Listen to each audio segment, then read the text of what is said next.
We just will or we won't. Here's what I hope that we take from the message this morning.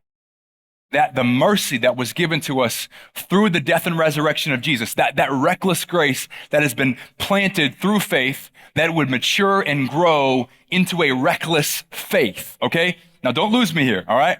Don't lose me just yet.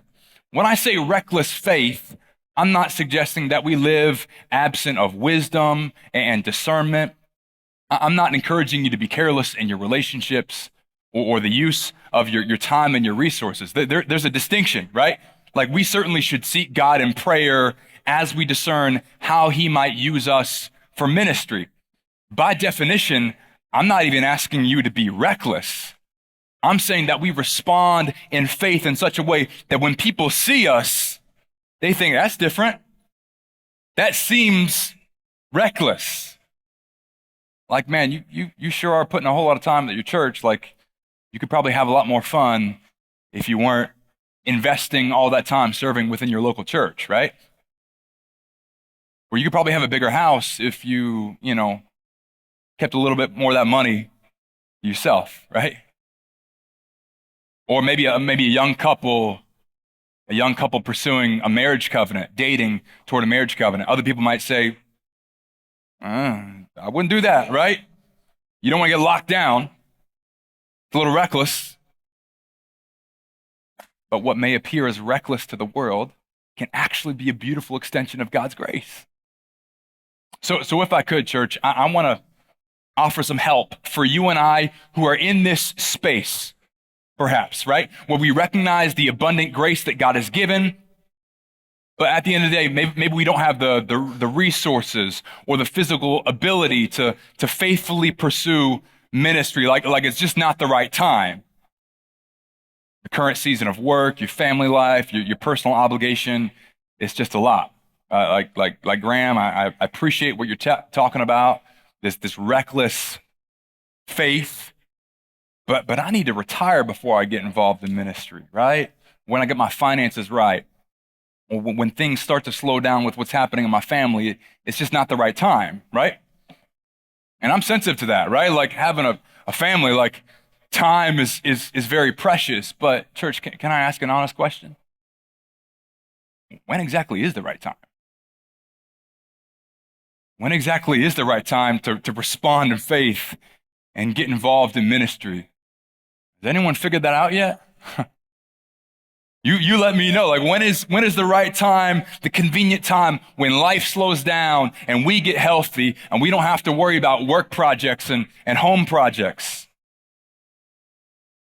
Well, here's my encouragement and allow me to preach to myself here as well. Just know that. And this is meant as an encouragement. Church, there will never be a right time to respond in faith and get involved in ministry. There'll never be a right time. We just will or we won't. About 4 years ago, some friends of our family had the idea to start a small group Bible study at their home. And it kind of started off as, 6, 8 people, adults, and a handful of kids. And it was a neat thing. They hosted every week in their home.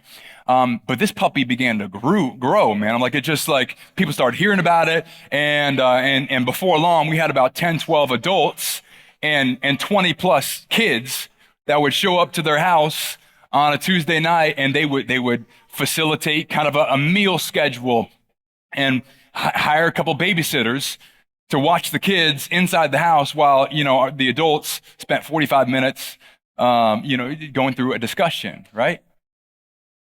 And I bet if you would ask them, at the time they had 3 kids and a 4th on the way, if you would ask them, it wasn't the right time.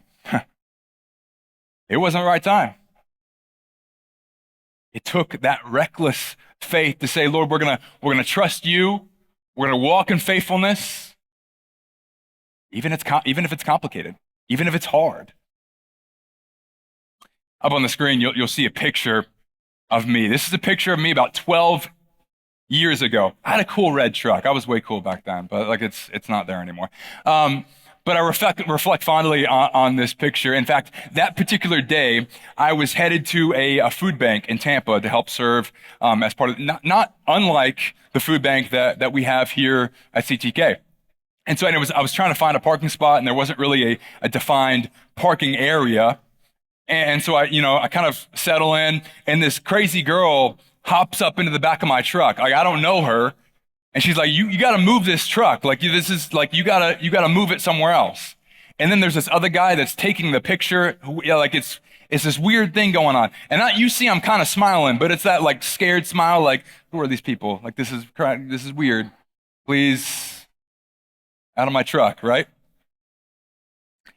Well, about a year and a half later, that same girl who was involved with a nonprofit called 5 and 2 that was specifically focused on feeding physical needs of the community in Tampa, clothing and food and so on. She also had this big passion for international missions. And this 19-year-old girl had the audacity to plan and lead a mission trip to the Dominican Republic with 12 adults. With the specific intent of reaching these incredibly impoverished communities in the Dominican Republic, right? 19 years old. And then a little while after that, I ended up marrying her, and we have 4 kids together. So that's how that goes. I don't know who's got reckless faith, her or me. One of those, maybe both, right?